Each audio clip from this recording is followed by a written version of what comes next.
World War II. In America, a handful of young men refused to be drafted from an American concentration camp. Somewhere down the line, when you get pushed back so far, someplace on the line, you have to take a stand someplace. Restore our rights and free our families, they said, and we'll be glad to fight. They paid a price. 2 years in prison. 50 years scorned by their own people. They were written out of history until now. Major funding for this program was provided by the Corporation for Public Broadcasting. Additional funding was provided by the Civil Liberties Public Education Fund, created by Congress to sponsor research into the wartime incarceration of Japanese Americans. A complete list is available from PBS.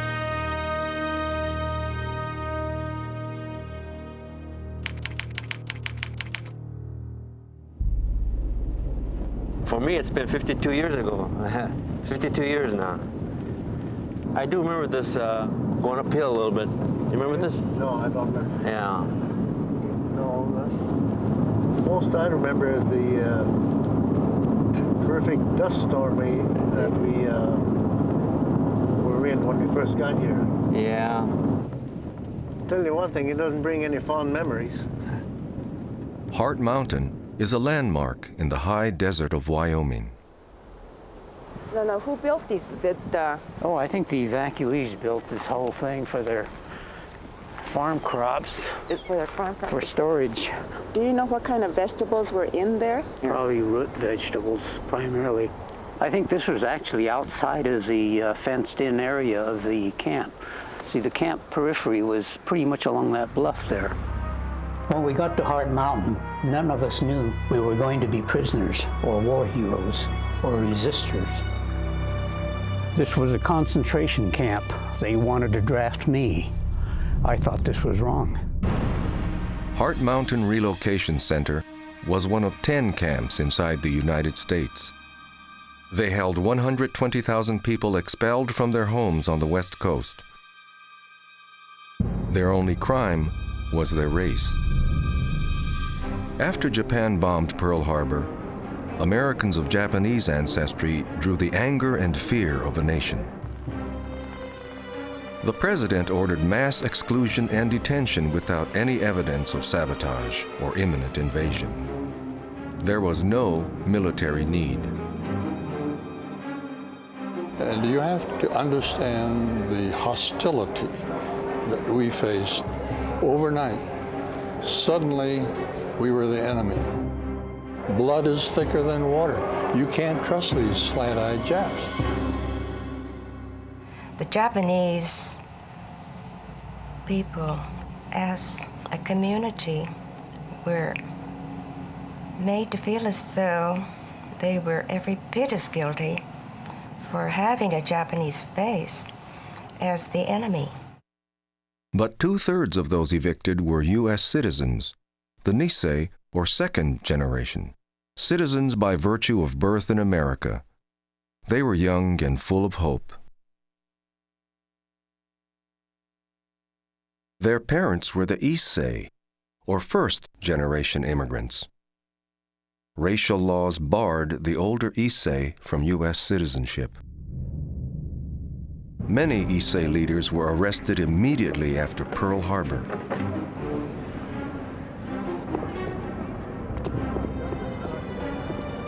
Some families fled while they could to the free zone outside the West Coast.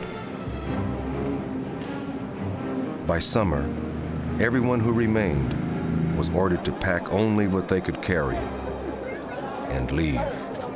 Gosh, we could only take 50 pounds apiece, and what we ended up taking was a few clothes for ourselves, but mostly our daughters' clothes, and we took canned milk and things like that. We had to walk between the soldiers with their bayonets out. And here we are, only 2 luggage. And then they had the Jeep with a mounted machine gun behind these soldiers going back and forth. First, they were tagged with numbers and held at temporary detention centers, most no more than horse stalls at the local racetrack. Draft boards reclassified the young Nisei as enemy aliens, like their parents. Not citizens as they once were. Many who demanded the expulsion got rich off it. Japanese Americans lost property and income worth $3 to $10 billion today.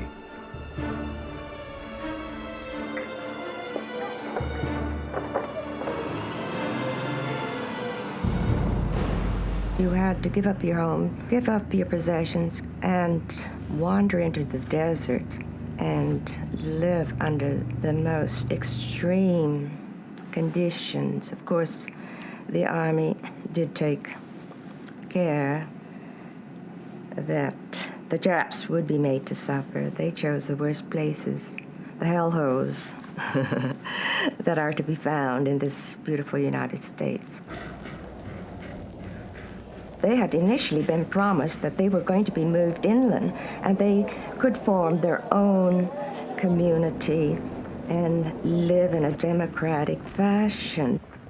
They were shocked to see that they were surrounded by barbed wire and guard towers. Even the president called them concentration camps. The rifles pointed inside, not out. Mother always told us never to cross the barbed wire fence. And she used to point to the guard up there and said, you know, he has a rifle and he's going to shoot you if you cross the barbed wire fence. They cooperated with the government. Now they were prisoners. At Heart Mountain, many from sunny California didn't even own a topcoat. Turned out that that winter was the coldest winter in Wyoming history. It was 30 below zero. And if you go to the restroom, which was located outside, and wet your hands, or took a shower and your hair was wet, by the time you got back to your barrack, your head was in icicles and your hand was wet. It would just stick to the metal doorknob. But the only hardship that mattered was the loss of their rights, based solely on their race. I couldn't vote, I couldn't get out, I couldn't go to school, I couldn't go out to work, I was just held. A lot of people didn't know who they were. You know, they were in limbo. Why didn't they resist? Following the arrest of the Issei, leadership of the community was assumed by the Japanese American Citizens League, which pledged total compliance with the government. The JACL emerged in 1930 from groups of professionals eager to prove their Americanism and loyalty. Only the Nisei, born in America as citizens, could belong. Some bragged of leading raids with the FBI to round up the older Issei leaders. JACL informers were called Inu, Japanese for dogs.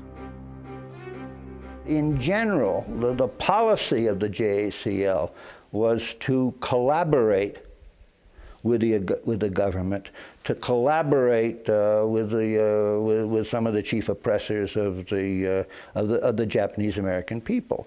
And you can certainly justify this as a political tactic. It's very difficult to justify it as a moral position. That first winter, the government allowed the JACL to hold an emergency meeting in Salt Lake City with 2 delegates from each camp. It was led by National Secretary Mike Masaoka, a champion debater and a Mormon. He insisted the young Nisei must spill their blood for America. He was somebody who had not been brought up around too many other Japanese Americans, and yet he was catapulted into this position of the head of the Japanese American Citizens League, which means that he did not have a lot of community restraint. And he did have, because of his Mormonism, a hyper-Americanism. Mike Masaoka had earlier proposed the Nisei form a suicide battalion, whose parents would be held by the government as hostages. Now he called for drafting the young men out of camp. If they could be drafted, then they were equal Americans. The JACL delegates agreed and returned to their camps. The reaction was, what? They want to raid a concentration camps for bodies to be shot at? We went quietly when they forced us out of our homes. But now they want us to risk our lives for something that we weren't privy to, for democracy, which was denied us. At Manzanar, in the California desert, one of the JACL delegates was beaten and hospitalized. A riot broke out. Soldiers shot and killed 2 men. The public called for segregation of so-called disloyals. Mike Masaoka offered a plan to identify those he called agitators. As JACL spokesman, Masaoka himself was never put in camp. A month later, the Army announced it would readmit Japanese Americans, but not through the draft. Volunteers would be taken for a segregated unit led by white officers. 27-year-old Mike Masaoka was the first volunteer for the new unit.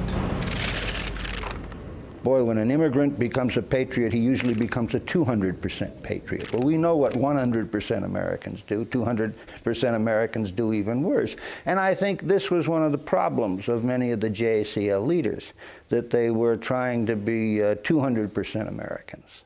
I'm from Seattle. After war was declared, I was evacuated from the Pacific coast.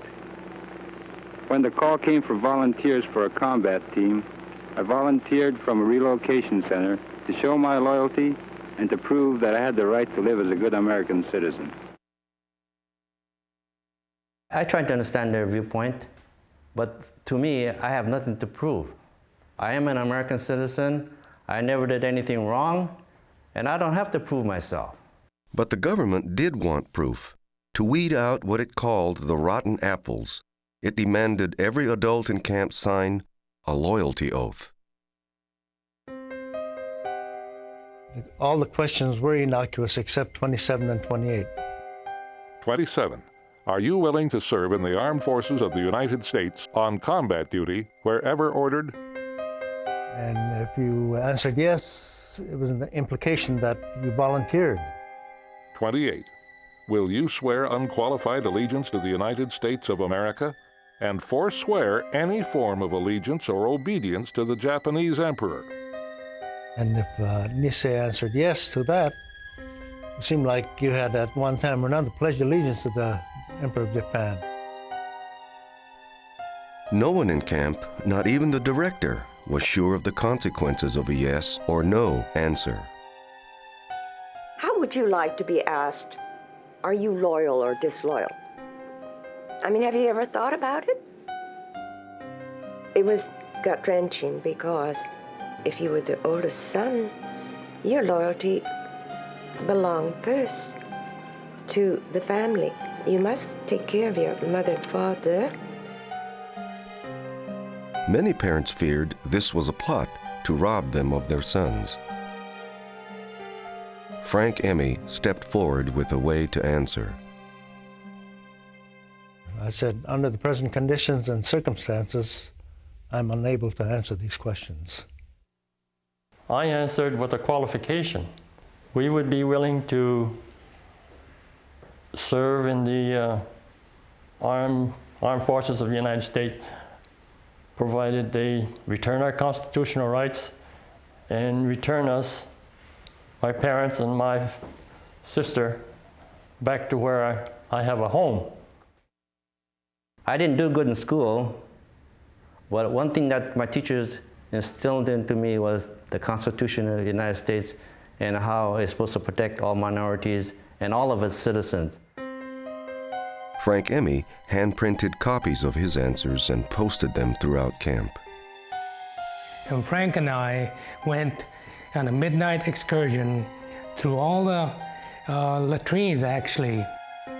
Frank Emmy had been a grocer. Now he was an activist. But activists were not welcome. You don't do much bitching in a concentration camp. If you're docile, if you're quiet, if everything is going all right, the vast majority of the people are going to get treated okay.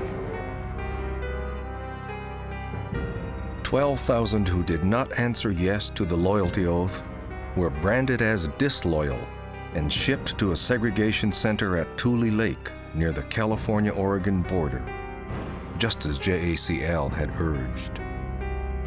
And do you know that we had 6 tanks that guarded that compound of Tule Lake?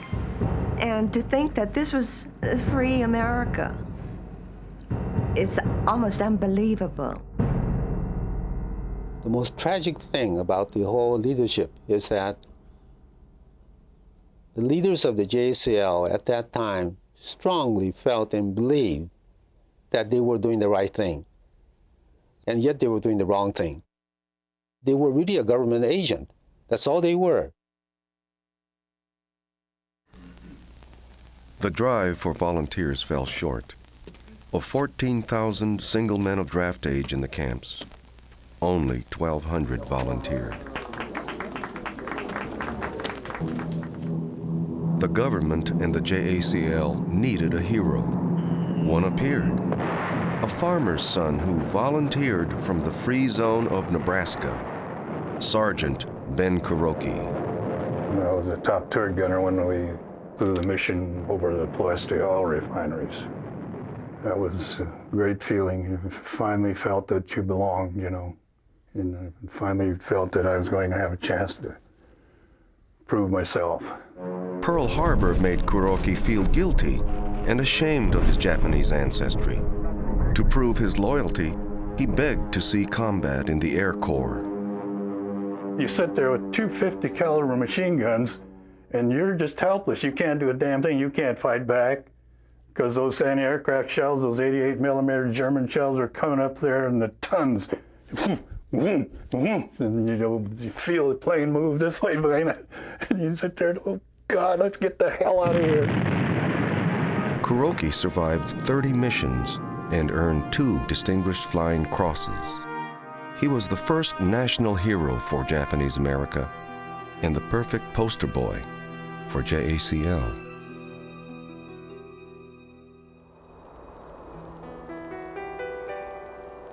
"1944 marked the second winter in camp. On New Year's Day, they pounded rice into mochi cakes, just as if they were home.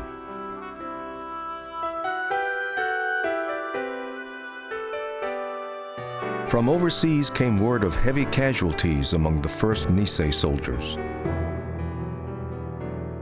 The government announced it would now draft the young men in camp. Well, as soon as I heard the news, or read the news, I was determined not to go. What's right is right, what's wrong is wrong, and government is wrong.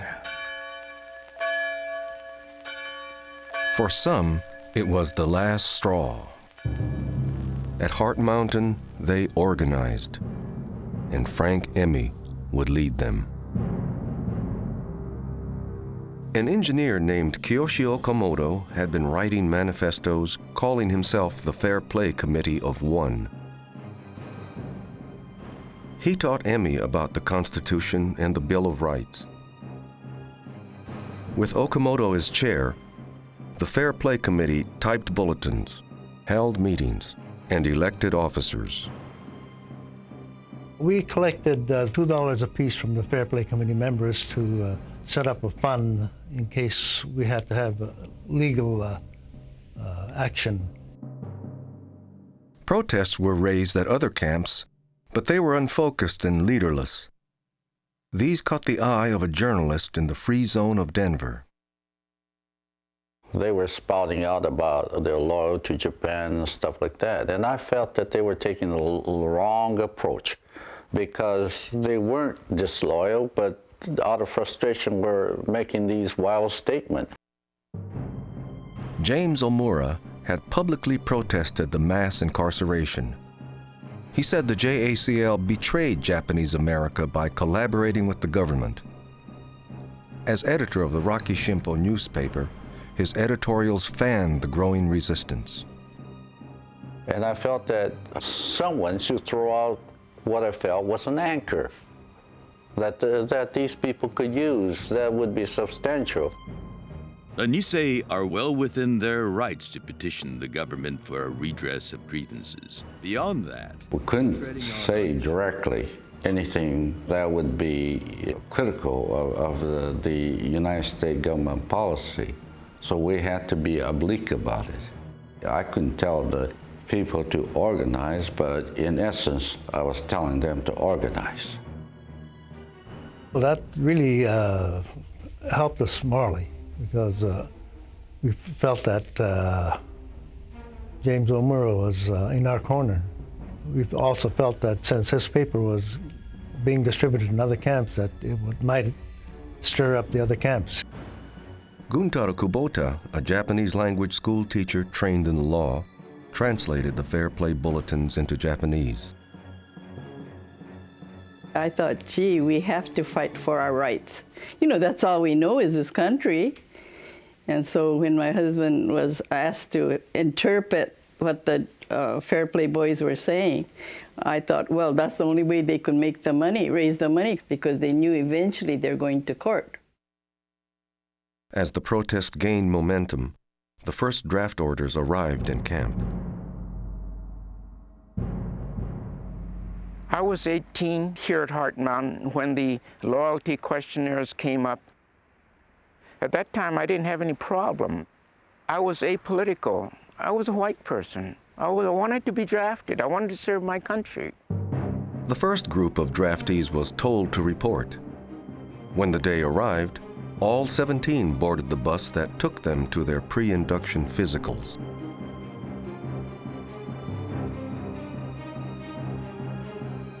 If the Fair Play Committee was to make a difference, it had to do more than protest.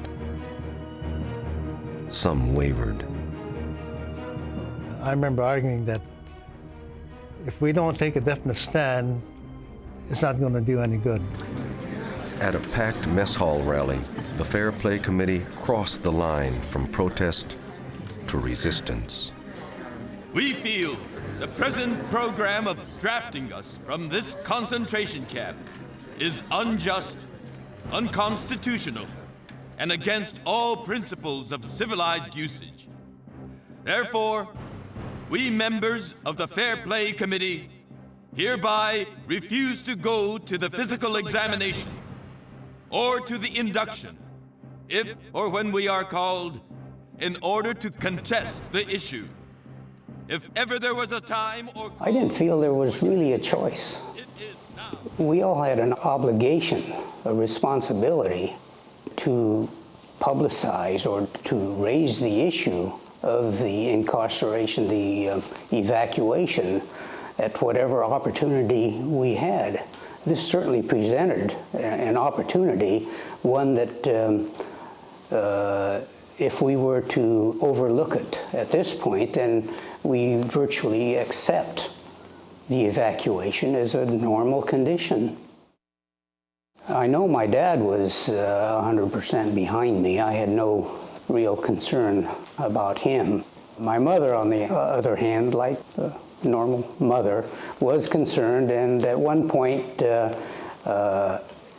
even begged me to consider being like the rest of the guys and just go along and don't make waves.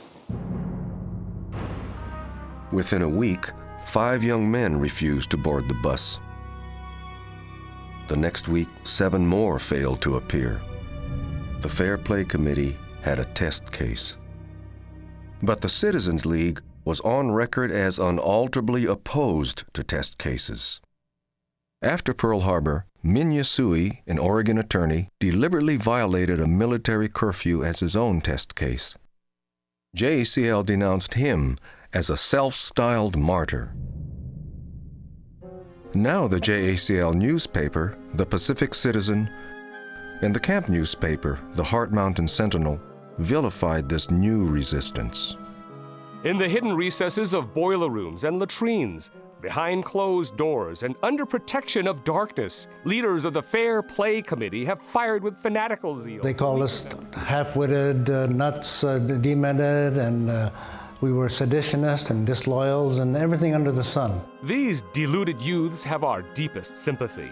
This so-called Fair Play Committee... The editorials at that particular period are an absolute disgrace. Their position was not only nasty, at times it was gratuitously nasty. I think they went around with a meat axe. Every week, dozens more failed to report for induction, even though the penalty was 5 years in prison and a $10,000 fine. I wasn't exactly thrilled about their taking up the draft case because I knew the consequences of a draft case. But I also understood that that was the last hitch that they had left, that they could hold to or become a part of. And so I supported that. To prove they were not free, 3 Fair Play leaders tried to walk out of camp without a pass. MP stopped us and said if we kept walking, he would shoot us. And a few people did get shot, being too close to the fence or something, so we knew he wasn't kidding. As the pressure grew, the chair of the Fair Play Committee privately appealed to the national director of the American Civil Liberties Union. Roger Baldwin was advised to deny aid to Kiyoshi Okamoto. Baldwin apparently consulted with leaders of the Japanese American Citizens League in Salt Lake City and answered Okamoto in a public letter, which was made public before Okamoto received it, denouncing what he was doing, saying that they had no right to do this, etc., something the American Civil Liberties Union today would absolutely deny. JACL released Baldwin's letter to undercut resistance. The government cracked down, starting with Okamoto. The next target was James Omura, the only journalist to challenge JACL's leadership. National JACL wanted Omura charged with sedition and gave copies of his newspaper to the FBI. The government removed Omura as editor. Then it sent the war hero, Ben Kuroki, to build morale and recruitment inside the camps. I was really quite shocked when I approached Heart Mountain and came up to the gate and saw these armed guards, and they were all wearing the same uniform I was wearing. And inside, behind the barbed wire, was all these my own people. At Heart Mountain, Kuroki got a hero's welcome. His valor had been embraced by the nation. 3,000 people, 1/3 of the entire camp, came out to see him.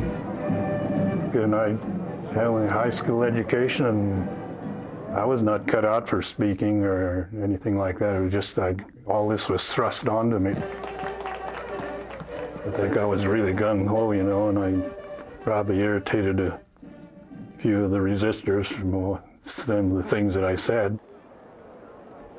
Kuroki said, in combat, he found the acceptance he craved. Those who fought the draft lacked initiative, he said, and were being influenced by their parents. We just thought that he was an asshole for coming into camp for trying to persuade the young men to enlist in the Army when he himself was a Nebraska boy, never knew anything about the camps. He was a free American. He didn't have to endure what we had to go through. By April, 336 men had been inducted from Heart Mountain. Yet the day Kuroki left, 6 more resisted the draft.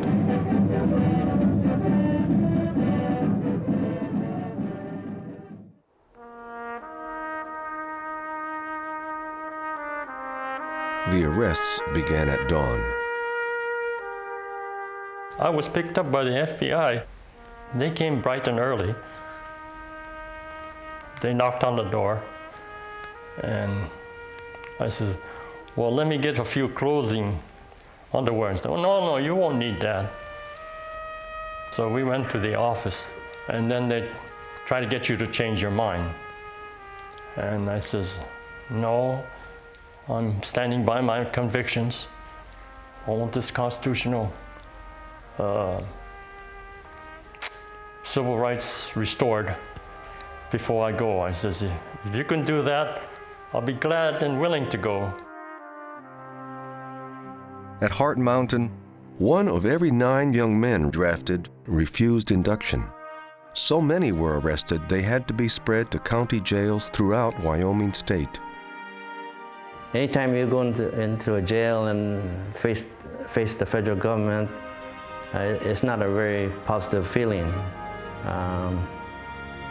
especially when you know that your community leaders and Japanese American leaders were against you.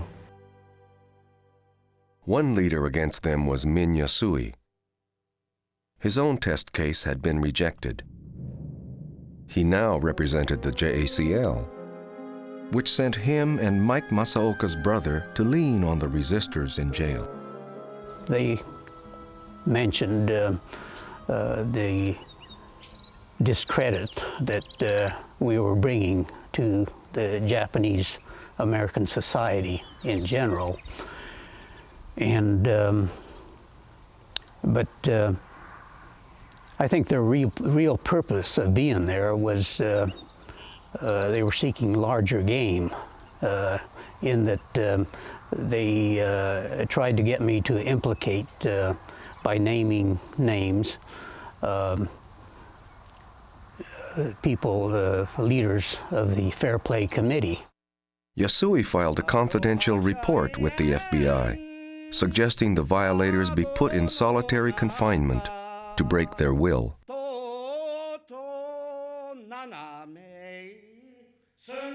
But the men kept their spirits high, composing jailhouse songs the guards could not understand. As they awaited trial, the Allies began the liberation of Europe. D-Day. American forces at Normandy suffered more than 3,000 casualties, fighting for freedoms those in camp didn't have. 1 week later, at the federal courthouse in Cheyenne, Wyoming, 63 resistors from Heart Mountain stood trial for draft evasion. Some wore their high school sweaters. Some in back hid from the camera. But all chose this as their battlefield.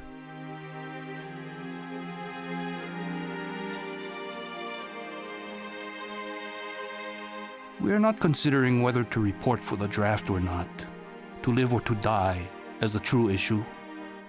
We consider the principles of freedom as guaranteed by the Constitution to be the thing we're fighting for. Our conscience and our hearts shall be clear, knowing that we have had the courage to fight for a fundamental principle. Maybe I was naive, but I felt that we had a very strong case. Article 1 in the Bill of Rights says that if the government denies you the right of American citizenship, that you have a right to redress it. And nowhere in the Constitution does it say that a good public image is more important than constitutional rights. The soldiers inducted from the camps saw their first combat that same month.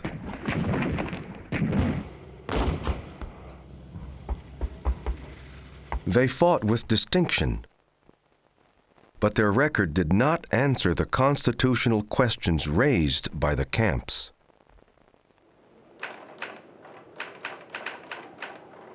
Unit publicist Mike Masaoka warned that the draft resistance would undo the good image created by the soldiers and cause them to have shed their blood in vain. The Pacific Citizen, the JACL newspaper, threatened the resistors with what it called final ostracism from American society. In Wyoming, the trial of the resistors took 2 weeks. The judge handed down the verdict: guilty. They were sentenced to 3 years in a federal penitentiary. Half were sent to Leavenworth, Kansas. The rest to McNeil Island, Washington. I was concerned about my parents having to live with this now that it's down in black and white, that we were convicted and that we were doing jail time. And knowing the closed nature of the Japanese community, I did have a lot of concern for how they were holding up to this.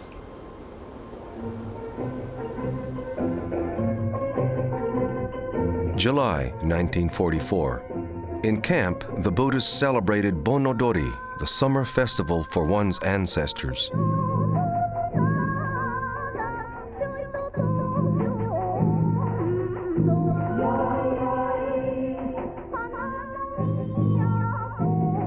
With the first group of resistors behind bars, the government came back to Heart Mountain to arrest the leaders behind the organized resistance. 2 FBI's came early in the morning to our barrack. They came right in, said, we're going to arrest you. You're indicted for conspiracy, said the whole thing. Then they started looking around the place and started picking up my papers and things. So I told them, wait, you've got to have a search warrant to search my place. And they said, no, this is incidental to the rest. We can do it. Gunther Kubota, an older Issei, was not even eligible for the draft. He was arrested. We knew it was coming. They took him away about 10 days after, I guess, my son was born. So, and they came in and just, went through everything. Our unit was small, but, when they mix up everything, it could be nerve-wracking, and I was right there. And after they left, I guess because it was soon after I had my son that I just went blind. I just couldn't see a thing. I was worried because I didn't know how long I'd be blind, but fortunately I was okay the next day. In Denver, the FBI arrested the journalist, James Omura. They finally let me make one phone call after my arraignment. As we were going out of the building, there's a bank of telephone, and they said I could now make my phone call. So I called my wife and asked her to get in touch with the lawyer. Omura and 7 others were charged with conspiracy to counsel draft evasion, but Omura had never met or spoken with the resistors. The only evidence against him was his writing. I always knew that eventually they would come around to something like this. So naturally, I was very careful that I didn't step over the line. The only thing I could think at the time was that it was a matter of racism. And I worried a great deal about racism, about going to trial. That's the only thing that worried me. Whether I would be convicted on this type of evidence simply because I was a person of Japanese ancestry. To raise a defense fund, Omura appealed to the writers he once published. He received not one dime. His wife took a second job to pay his attorney. When Gloria Kubota's husband was taken away, neighbors began to whisper. Of course, people want to know how I'm taking it, so they're just going back and forth because I lived on the end of the unit, kind of. But I didn't show any emotion because I believed what my husband and those boys were doing. The Fair Play Committee was tried in the same federal courthouse as the young draft resistors. On the government's witness list was the war hero, Ben Kuroki. Yeah, that was kind of strange when I was ordered to go there. And I was supposed to represent testify for the government, but they never called me to testify.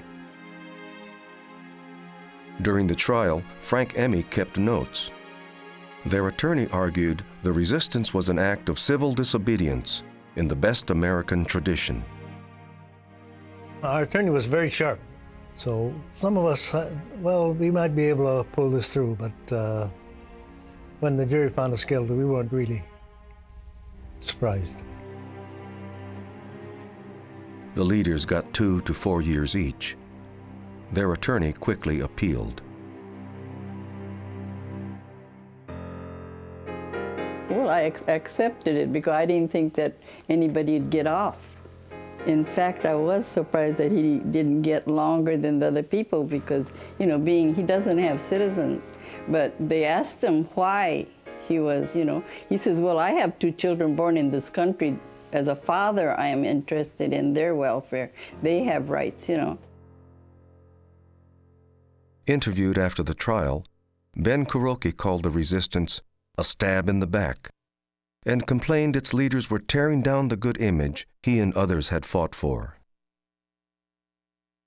James Omura was the only defendant found not guilty. As a journalist, he was protected by the First Amendment and freedom of the press. When I was acquitted, I felt I was vindicated personally, and I was vindicated in my profession. The married men said goodbye to their families. Well, that was taken when our son was 99 days old because his father got to come home before he had to get moved, I think, to Leavenworth. So we thought we better have a picture taken, so we had that picture taken.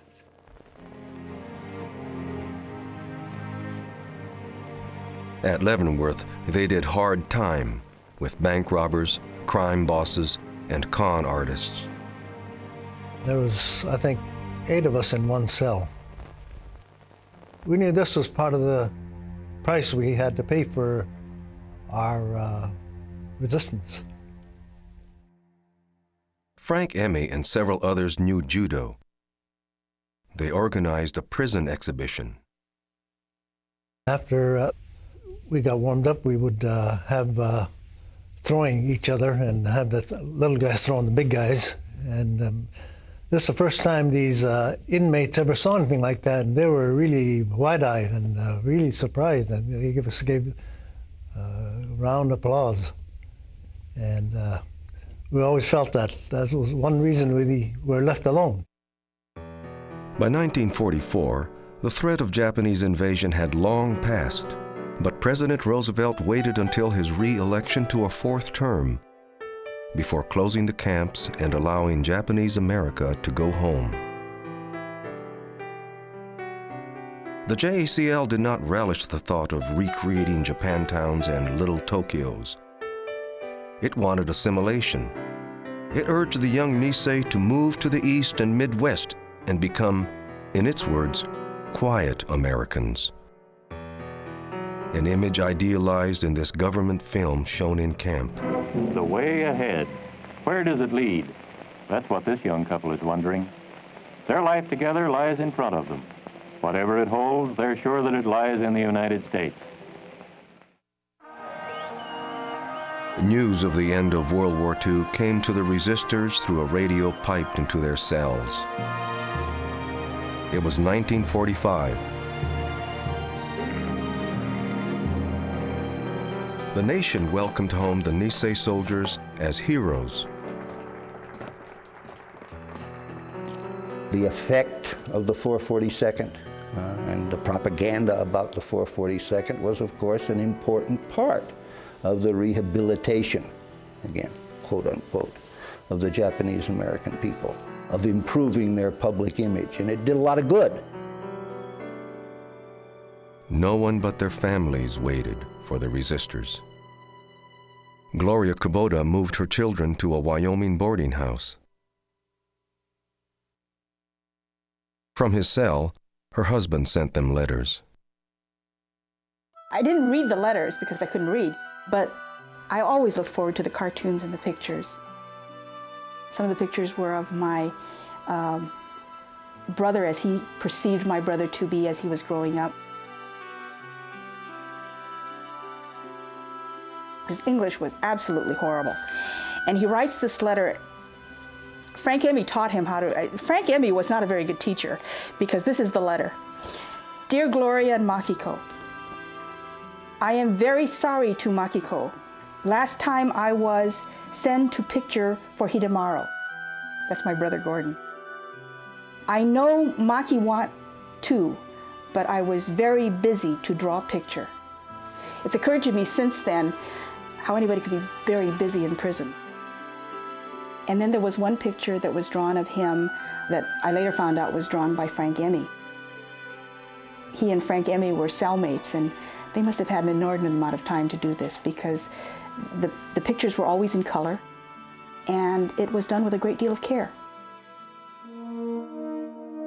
On Christmas 1945, an appeals court threw out the convictions of the Fair Play Committee leaders. It ruled the jury improperly ignored civil disobedience as a defense. We got the telegram, and everybody got together and we showed it to them. There was a chorus of hallelujah, you know. Everybody was cheering. He says, yeah, he says, we won. We were given a new suit and $25 and a train ticket to Los Angeles. Kanpai. Kanpai. Frank Emmy raised a toast to his attorney. He was home by early 1946. But the Supreme Court declined to hear the appeal from the young men in the mass trial. They served more than 2 years and were released later in 1946. All but one. Days before his release, Fred Irie was electrocuted, working in the prison powerhouse.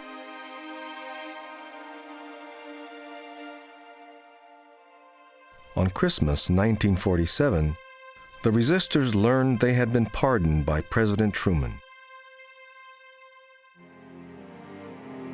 They were just boys when they were called upon to take a stand as men.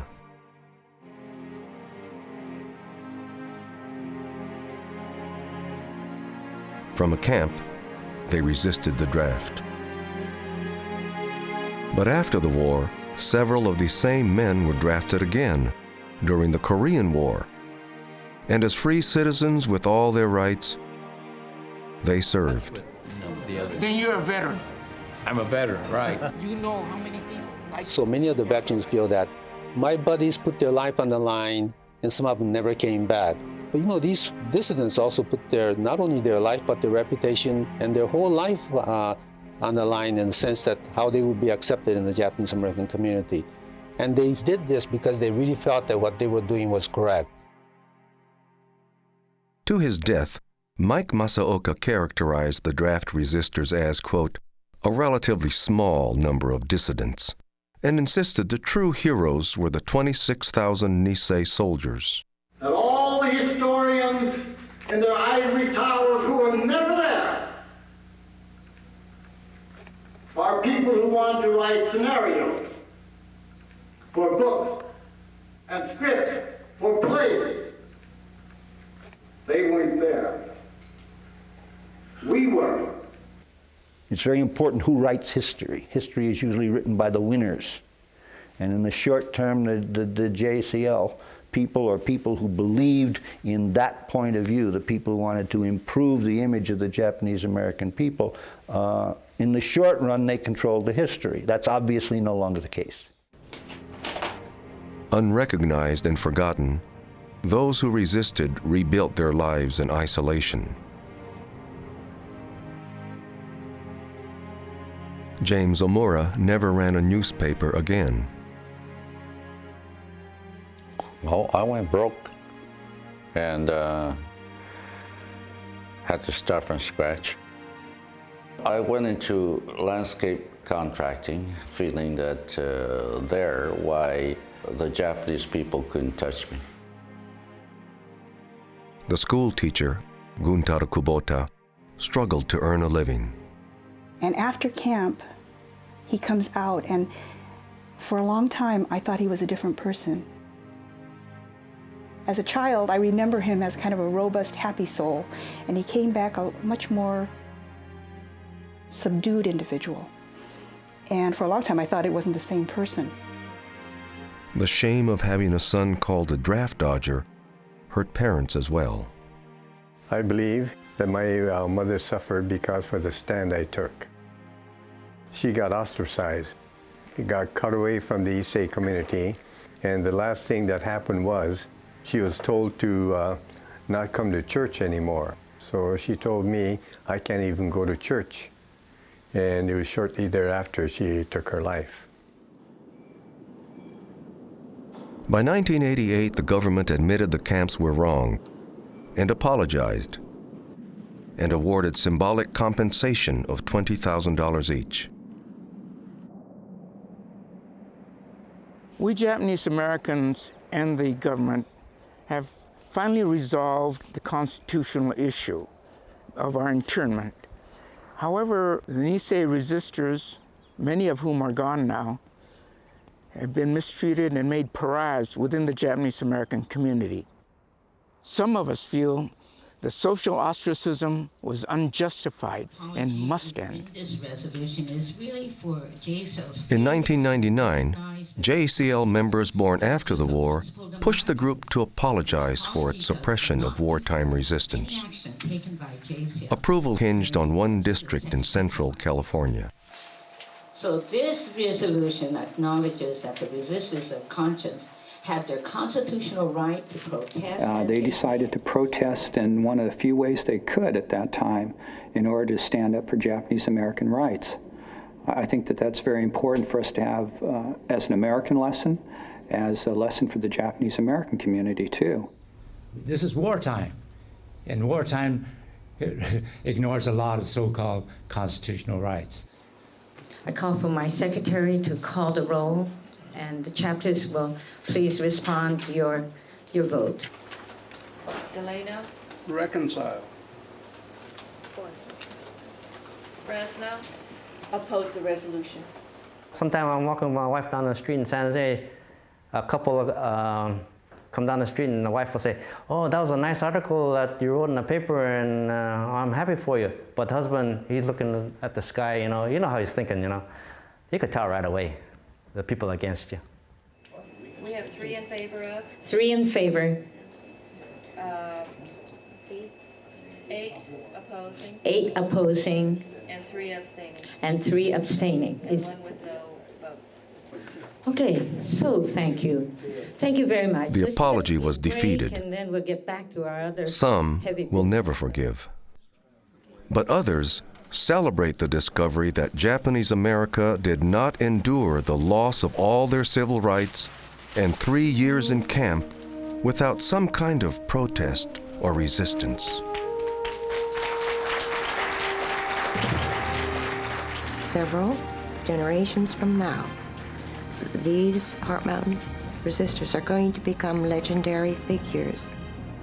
They are going to be proudly pointed to as having been young people who would not put up with what the government, what our community leaders felt was best for us. Where are you, Dave?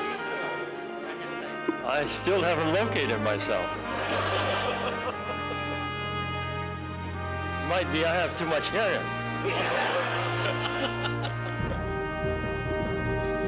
This one? Huh? That's you. That's me. It's been said Americanism is not a matter of race or ancestry. Americanism is a matter of the mind and heart. It was said about those who fought in combat, but these men fought on their own battlefield. They took a stand as Americans, and they paid a price for being the conscience of their community. Come on up. Sign it.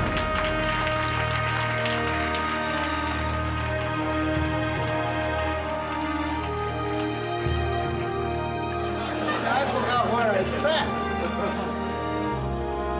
To learn more about the resistors, visit us at pbs.org.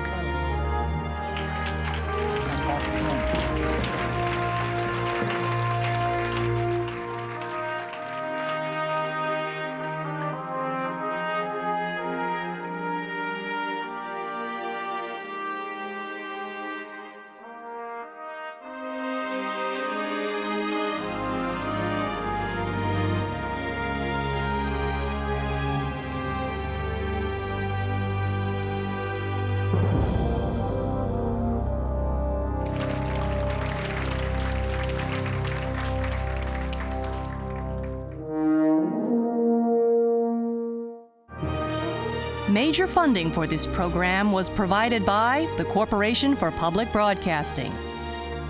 Additional funding was provided by the Civil Liberties Public Education Fund, created by Congress to sponsor research into the wartime incarceration of Japanese Americans. A complete list is available from PBS.